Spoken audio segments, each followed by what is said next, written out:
Hello दोस्तों, नमस्कार। मैं Amit Kumar personal finance channel में आप सभी का बहुत बहुत स्वागत करता हूं। आज के इस वीडियो में हम फाइनेंशियल प्लानिंग करने के 6 स्टेप्स को जानेंगे। पहला, आर्थिक स्थिति का मूल्यांकन। आपको अपने करंट फाइनेंशियल स्टेटस को समझना होगा कि अभी आपकी वास्तविक आर्थिक हालात किस तरह की हैं, आपकी इनकम और खर्चे में कितना गैप है, क्या आप पर्याप्त पैसा बचा पा रहे हैं और आपने निवेश किए हैं तो वे निवेश किस तरह के हैं और उनसे आपको किस तरह की उम्मीदें हैं। इस तरह किसी भी व्यक्ति के आर्थिक स्थिति को समझने के लिए आपको 2 तरह के फाइनेंशियल स्टेटमेंट बनाने पड़ेंगे। पहला, नेटवर्थ स्टेटमेंट, दूसरा cash flow statement. Net worth statement से आपको ये पता चलेगा कि आपके पास कितनी संपत्ति है। आपको नेटवर्थ से क्लियर होगा कि आपके पास संपत्ति है या नहीं, या आपके पास कितने कर्ज या दायित्व हैं। दोस्तों, आने वाले वीडियो में मैं आप लोगों को नेटवर्थ क्या है और इसे कैसे निकालते हैं उनको बताऊंगा। आपकी आर्थिक स्थिति को अच्छे से समझने के लिए आपको दूसरा स्टेटमेंट बनाना होगा, वह है cash flow statement. Cash flow statement आपको ये बताएगा कि आपके वास्तविक में इनकम के कितने सोर्स हैं, आपके कुल इनकम कितनी है और आपके खर्चे कितने हैं, और आप वास्तव में हर महीने कितने पैसे बचा पाते हैं। दोस्तों, कैश फ्लो क्या है और इसे कैसे बनाया जा सकता है उसे मैं आपको आने वाला वीडियो में बताऊंगा। इस तरह आप अपने आर्थिक स्थिति का मूल्यांकन कर लेते हैं तो आपको अपनी आर्थिक स्थिति के बारे में महत्वपूर्ण स्थितियां पता चलेगी। नेटवर्थ और कैश फ्लो स्टेटमेंट से आपको पता चलता है कि आपकी आमदनी और खर्चे में कितना गैप है, और ये भी पता चलता है कि कहीं आपका अधिकतर पैसा लोन या ब्याज चुकाने में तो नहीं जा रहा। फाइनेंशियल प्लानिंग के दूसरे स्टेप्स में ये समझेंगे कि आप आर्थिक रूप से कहाँ जाना चाहते हैं। आपको अपने जीवन में आर्थिक लक्ष्य को ठीक ठीक निश्चित करना होगा। आपको साथ ही साथ लिखित रूप में यह भी स्पष्ट करना होगा कि आप फाइनेंशियली जीवन में आर्थिक रूप से क्या क्या हासिल करना चाहते हैं और कब तक हासिल करना चाहते हैं। जैसे अगर आप खुद का मकान लेना चाहते हैं तो आपको ये डिसाइड करना होगा कि आप मकान कहाँ पास खरीदोगे और कब तक खरीदोगे, और आपकी मकान की कीमत क्या होगी।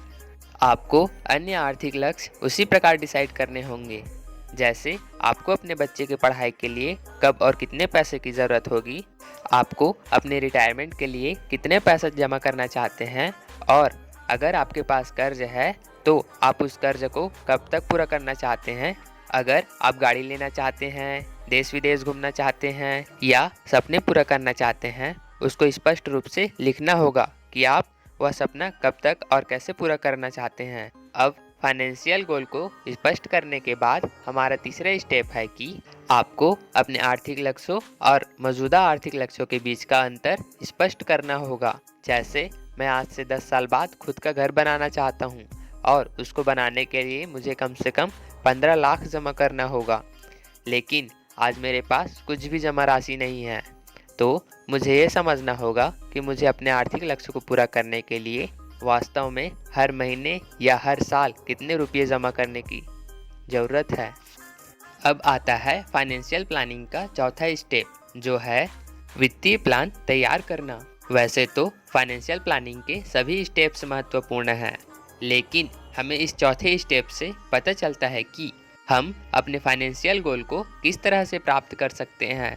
पर्सनल फाइनेंशियल प्लान बनाने के समय हमें बहुत सारे सवालों का जवाब लिखने होते हैं, जैसे हमें कितने पैसे की बचत करनी होगी, हमें कितनी और अतिरिक्त आमदनी की ज़रूरत होगी, हम अपनी आमदनी को बढ़ाने के लिए क्या क्या कर सकते हैं, हमारे निवेश पर हमें कम से कम कितने प्रतिशत कंपाउंडिंग लाभ की ज़रूरत होगी, हम कितने समय के लिए निवेश कर सकते हैं, हम निवेश पर कितने रिस्क उठा सकते हैं, हमें अपने निवेश पोर्टफोलियो में किन किन चीज़ों की ज़रूरत होगी, जैसे bank deposits, gold, mutual fund, stock और रियल एस्टेट आदि। इमरजेंसी फंड के लिए हमें कितने रुपये रखने की ज़रूरत होगी। अकस्मात मृत्यु की दशा में परिवार को आर्थिक सुरक्षा प्रदान करने के लिए मुझे कितने धनराशि का टर्म इंश्योरेंस लेना चाहिए। हॉस्पिटल के खर्चों से बचने के लिए मुझे कितने धनराशि का हेल्थ इंश्योरेंस की ज़रूरत होगी। प्रत्येक लक्ष्य को पूरा करने के लिए अलग अलग क्या प्लान है। हम अपनी टैक्स प्लानिंग कैसे करें ताकि टैक्स में मिलने वाले लाभ का फ़ायदा उठा सकें, किस तरह हम सरकार की तरफ से फ्री में मिलने वाली सुविधाओं और सब्सिडी का लाभ उठा सकते हैं, तो किस तरह से अपने आर्थिक लक्ष्य को पूरा कर सकते हैं। ध्यान दीजिएगा, इसी स्टेप से हमें अपने आर्थिक लक्ष्यों को पूरा करने के लिए डिटेल प्लान मिलेगा।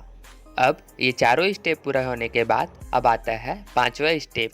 कोई भी प्लान चाहे कितना भी अच्छा हो, पर जब तक हम उसे अमल में नहीं लाते तो उस अच्छे से अच्छे प्लान का कोई फायदा नहीं है।